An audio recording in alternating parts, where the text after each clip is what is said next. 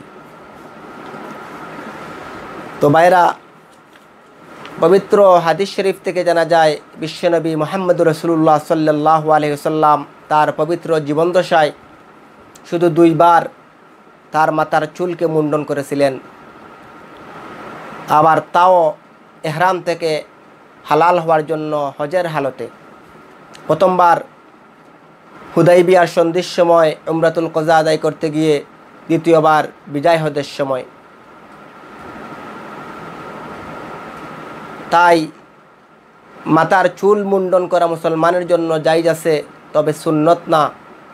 সুন্নত হলো উপর উল্লেখিত 3 প্রকার, যা আমি বলেছি, ওয়াফরাহ, লিম্মা আর জুম্মা। এছাড়া হাদিস শরীফে পাওয়া যায় যে হযরত আলী রাদিয়াল্লাহু তাআলা আনহু সহ আরও অনেক সাহাবীরা তাদের মাথার চুল মুন্ডাতেন, তাদের মাথার চুলকে কামাতেন। তাই মাথার চুল কামানো রাসূলের সুন্নত না হলেও সুন্নতে সাহাবা হবে।